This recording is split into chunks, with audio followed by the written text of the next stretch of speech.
And Lisa, you there? You good? Yes, sir. Sean stepped out for a second. He's coming back right now. Okay. There he goes. I'm going to have to switch to my phone at some point, but just know that I'll still be here. Sounds good.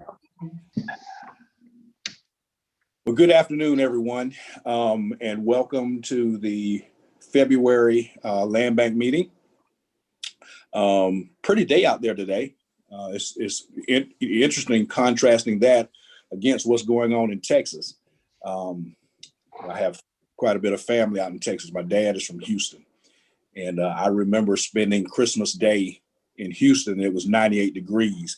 We had to go to the store and buy some more clothes because we had not anticipated the weather being that hot. And so here it is, and they've got snow in Galveston. You know, go figure. Hey, Mike, how you doing? So at any rate, glad to see all of you ladies and gentlemen. I think we have, with the exception of the administrator, we've got a full board. We have a fairly abbreviated schedule.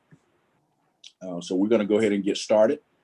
I'm gonna go ahead and looks like it's just us, but just in case, and whoever's watching us out on YouTube will know who we are. I'm Chris Johnson. I'm the Chief Deputy Tax Commissioner for Richmond County as well, and I serve as the Chairman of the Augusta, Georgia Land Bank. Lisa? I'm Lisa Williams, Coordinator for the Land Bank. Ashley? Ashley Neville, Tax Commissioner's Office. Sean? Sean Edwards, Executive Director, Land Bank Authority. Scott? Scott Roundtree, Interim Chief Appraiser for the Tax Assessor's Office. Rob? Hey, Rob Sherman, Planning and Development, and a member of the Land Bank. Lauren? Lauren Dallas, Executive Director of Augusta Tomorrow. Mike? Mike Heron, Land Bank Board Member and Pastor at First Presbyterian Church. And Karen? Karen Gordon, Land Bank, not band member, board member, and Garden City Jazz. Hey, you know, we could start a land bank band. Of course, I like that. Let's just have that. You know, I've always wanted this to be accompanied by Karen anyway, but at any rate, I digress. So welcome everyone to our meeting. We're going to go ahead and go to item B on our schedule, which is approve the meeting minutes from the January 20th meeting. You should have received those via email. If you have not had an opportunity to look those over, if you will look those over for me, and then if someone will give me a motion from the floor concerning the acceptance of those meeting minutes. Chairman, I'll make a motion to accept the minutes as presented. Second. Motion has been made and properly seconded. The motion was made by Rob and seconded with Scott. Was that you? Oh, was that Mike? Was that you? Mike Heron was the second. To accept the meeting minutes as presented, the meeting minutes from January 20th. All in favor, I'll call the roll. Mike? Yes, aye. Lauren? Yes. Rob? Yes. Scott? Yes. Karen? Yes. And that's a yes from me. So the yeas have it, and those meeting minutes are accepted. The first agenda item is 2A, which is approve Ms. Gant's request to donate parcel located at 1811 Tubman Home Road. Mr. Edwards, if you will present that, please.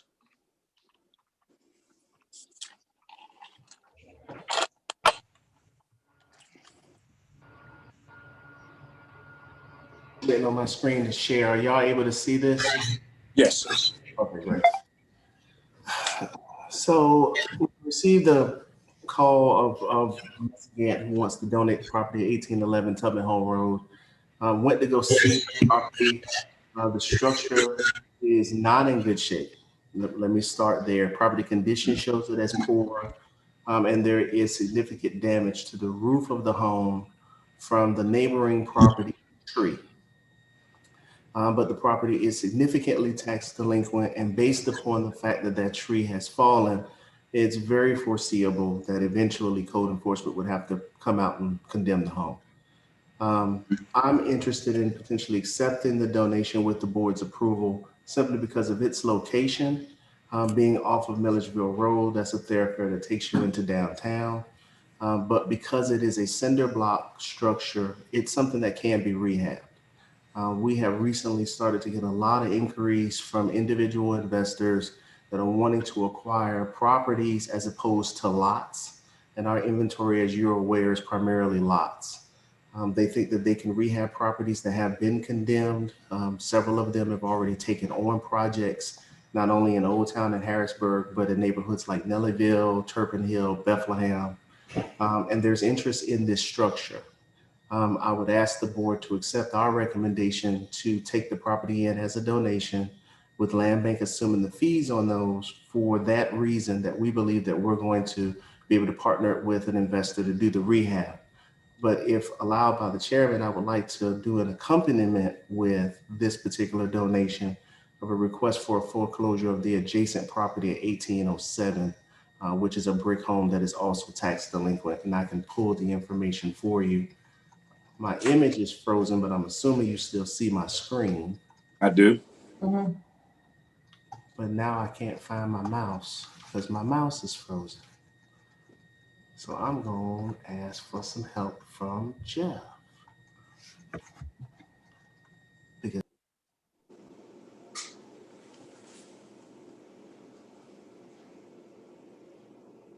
While Sean and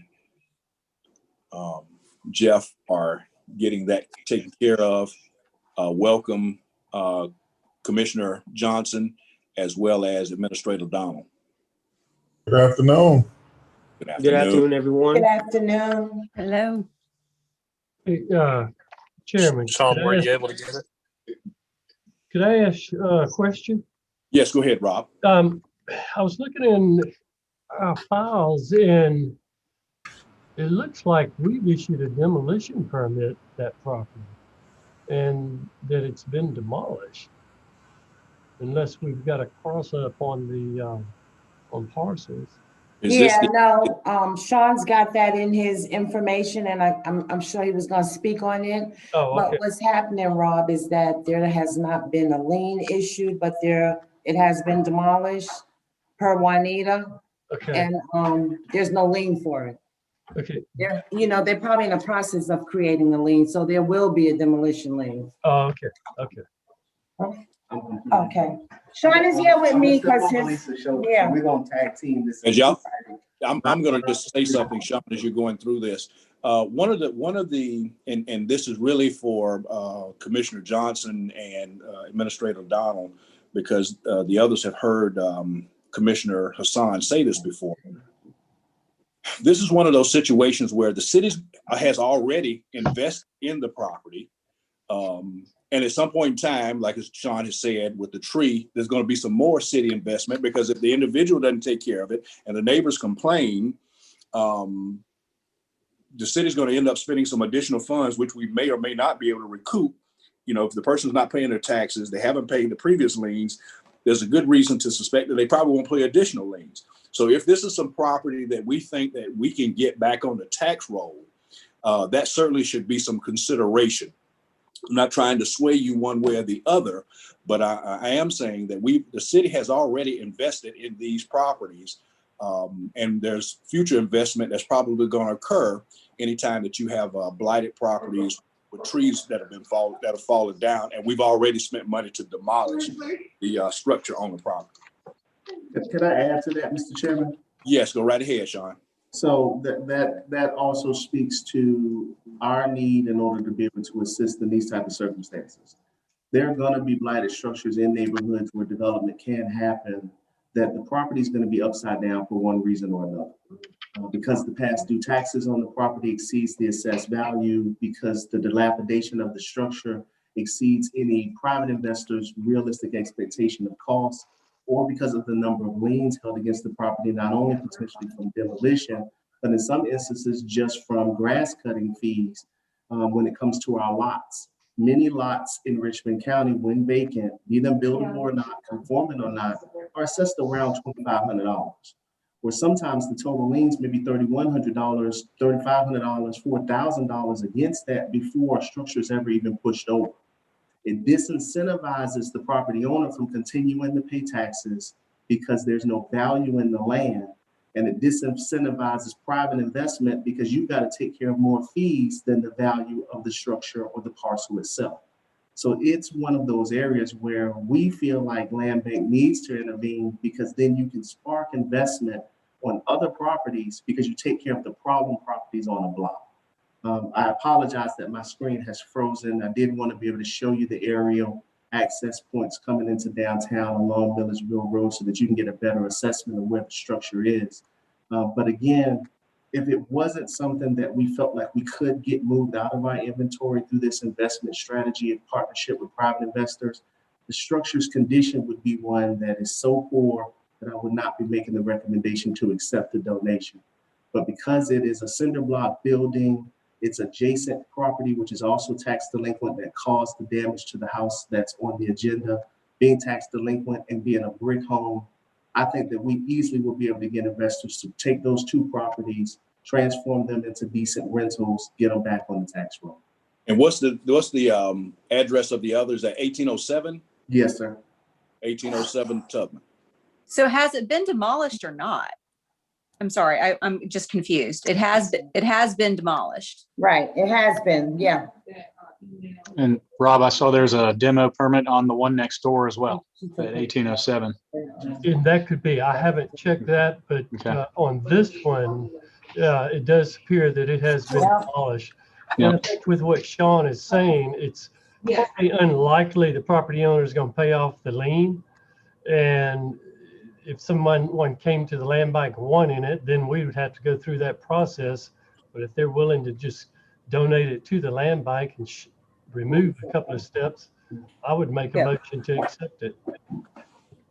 Okay. And let me just remind everyone what we're looking at.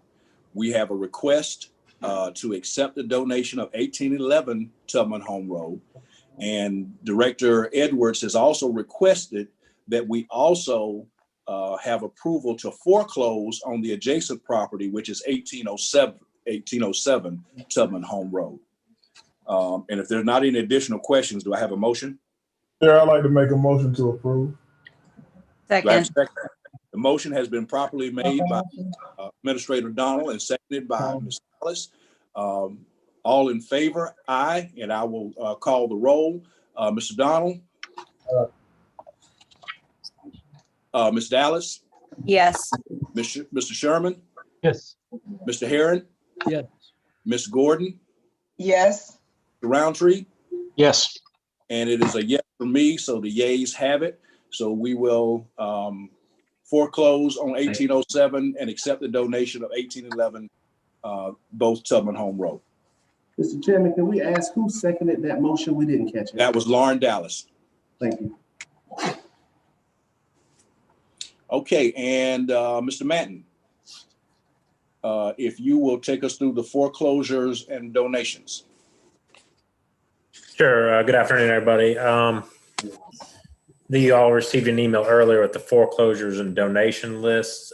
We just had a successful sale February 2nd, where we sold several properties. The land bank was a successful bidder on all those properties. So after the 60-day redemption period, they'll be in our inventory to either redevelop ourselves for future projects or to sell to interested third parties. We do have some new foreclosures filed this year.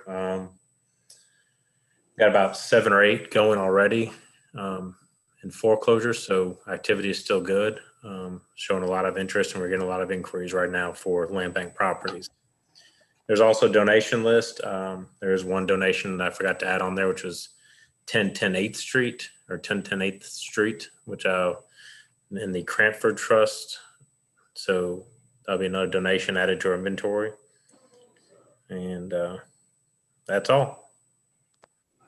Any questions or comments concerning the information presented by Mr. Manton? Okay, had a couple good tours of late.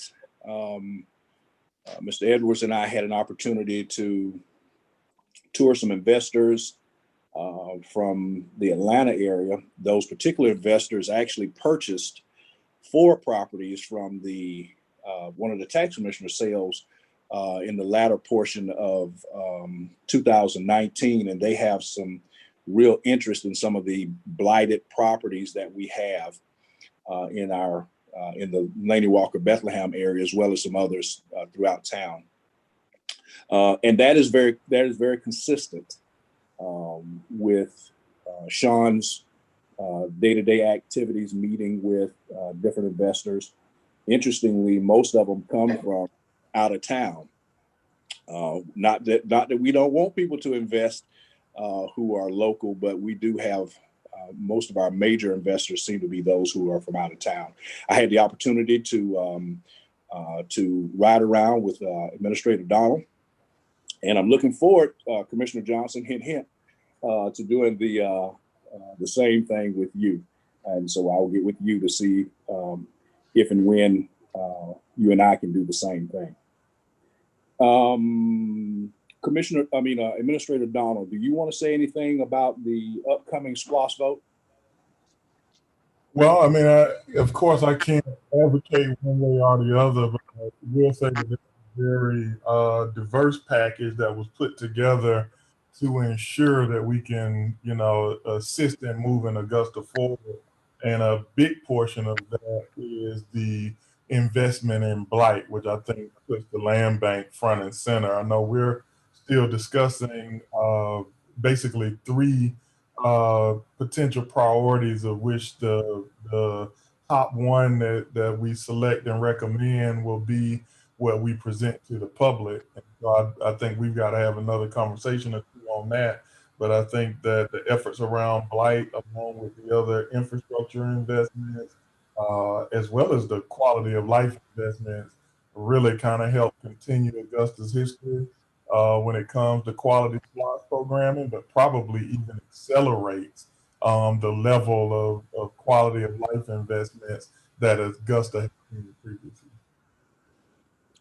Thank you. Appreciate that. Commissioner Johnson, did you have any comments that you'd like to make concerning anything, not necessarily SPLOST? No, sir. I think that what the administrator said about SPLOST is dead on. We have an opportunity to make some really bold moves where blight is concerned and quality of life, and just getting our neighborhoods in order from an infrastructure position. So I have very little to add to that, but I do think that what you all are doing is good work. So from another perspective, just thank y'all for what you're doing. And I did want to go on the land bank tour. So again, just thank y'all for what you're doing, and I look forward to talking with you here soon. Thank you. Appreciate it, Commissioner. Are there any other comments, questions? Well, John, I did not say it. And so I did not at the beginning talk about that we were going to have a short meeting, and consequently, because I did not say it, we have. And so I don't think anybody's ever complained about a meeting being short. Well, ladies and gentlemen, thank you so much for the work that you're doing. We look forward to the continued work on behalf of our city and on behalf of our citizens that we're going to be able to get accomplished this year. And you ladies and gentlemen, have a good day. Meeting adjourned. Thank you, everybody. Have a good evening. Thank you. Thank you. Thank you.